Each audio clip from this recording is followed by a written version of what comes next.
Salut les gars, si je on va faire le résumé de OM Nantes, victoire 3-2 de nos Olympiens. Bon, une victoire logique, hein, même si il n'y a que 3-2. Une victoire quand même qui reste assez logique. Nantes a tiré 4 fois au cage et a marqué 2 buts. 2 buts qu'on aurait pu éviter. Notre défense a été un peu friable sur ces 2 buts, quoi. Notamment pour Lopez. Bon, on va pas l'accabler, mais ça fait quand même pas mal de gourdes qu'il fait sur les derniers matchs qu'il a joué, quoi. Mais bon, on va pas l'accabler, on va dire. Donc, victoire 3-2 de nos Olympiens. Avec, à la mi-temps, on était mené de 1. Donc, on a vu une réaction en deuxième mi-temps, c'est bien. Euh, on a quand même tiré 19 fois au cage dans ce match-là, quoi. Donc, je pense quand même qu'on méritait notre victoire.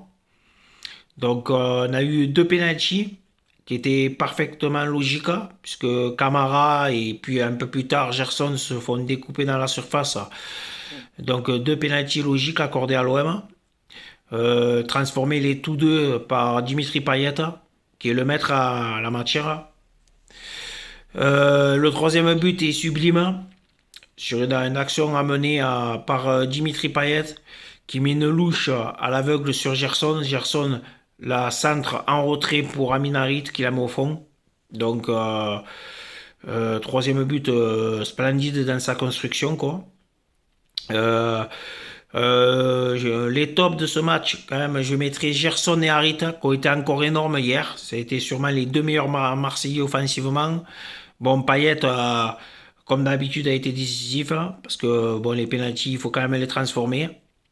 Malgré que il excelle à ça, il faut quand même les mettre, surtout à ce moment-là de la saison où on est dans les moments décisifs. Donc, bravo à Dimitri. Les flops, bon, pour Lopez, sans l'accabler, je pense quand même que maintenant, Mandanda est en train de redevenir à son niveau. Je pense qu'il faudrait raligner Sef Mandanda pour cette fin de saison, vu les trois gros matchs qu'il a fait. Bon, après, il a laissé, je pense, Paul Lopez jouer pour sa confiance. Bon, malheureusement, ce soir, sa confiance, elle n'a pas été encore, elle a pas été encore bien mise, quoi, puisque il a pris quand même 2 buts, ou au moins un des deux où il aurait pu sortir, quoi. Surtout sur le corner, là, où elle est quand même penax, quoi. Donc, elle est pas très difficile à sortir. Bon, après, plus facile à dire qu'à faire. On n'est pas à sa place non plus. Et Luan Pérez aussi, j'ai trouvé Luan Pérez encore moyen. Pas nul, mais moyen quand même. Après, tout le reste ont fait leur match, quoi. On été bons, hein. Gendouzi, comme d'habitude, un peu partout sur le terrain. Bon, Lirola, première mi-temps aussi, moyenne, hein. Ouais. Et deuxième mi-temps, mieux. Il y avait du mieux pour Lirola, quoi. Donc maintenant, ce qu'il y a de positif dans cette soirée, d'avoir gagné, c'est que Rennes a perdu. Donc on prend 6 points d'avance sur le troisième, 6 sur le quatrième et cinquième, puisqu'ils sont ex aequo avec Strasbourg et Monaco, Rennes. Mais ça sent bon la Ligue des Champions. Bon, il faut pas s'enflammer. Il reste encore 5 matchs, donc encore 15 points en jeu. Mais je pense que 3 victoires de plus devraient nous permettre de finir deuxième, hein, parce que je vois pas quand même euh, Rennes ou Monaco ou Strasbourg gagner ces 5 matchs d'affilée. Mais bon, faut gagner le plus de matchs possible. Mais déjà, je pense qu'en gagnant 3, on sera sur deuxième du championnat. Ça commence dès dimanche à Reims, match très important.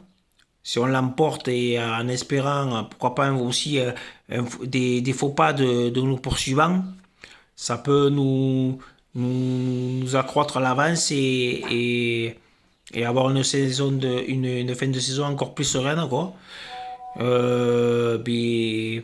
Et après, quoi, aussi, il faudra, après le match de Reims, vous savez qu'il y aura la demi-finale allée de la Conference League avec un déplacement à Feyenoord qui sera pas évident, où il faudra se méfier de cette équipe de Feyenoord, mais tout en restant sûr de nos forces, on est capable d'aller faire un résultat là-bas pour avoir un match retour au Vélodrome un peu plus serein.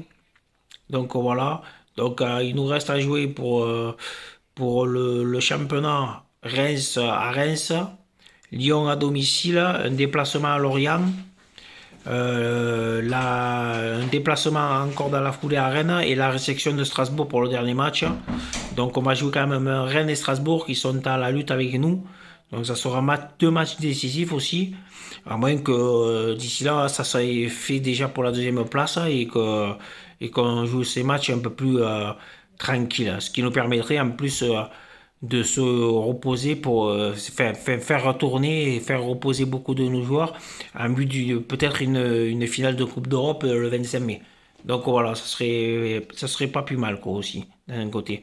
Donc voilà, après les gars, défaite, victoire pardon, qu'est-ce que j'ai dit défaite, excusez-moi. Victoire très importante hier, qui nous met dans des bonnes conditions. Je suis très content de ce qu'on a fait hier. Hein. Des fois, parfois il faut gagner, même sur des scores d'un but de différence, mais il faut gagner. Surtout dans ces dernières journées. Donc c'est bien d'avoir gagné. Donc voilà. Donc sur ce les gars, je vous donne rendez-vous lundi matin pour le résumé de OM Reims à Reims. Donc et puis voilà. D'ici là les gars, portez-vous bien. Merci à tous mes abonnés. Pour ceux qui ne sont pas abonnés, vous pouvez vous abonner, c'est gratuit et la chaîne se développe, c'est très important. Et si vous pouvez, mettez le petit pouce bleu si vous aimez bien cette vidéo. Allez, ciao ciao les gars et à la prochaine.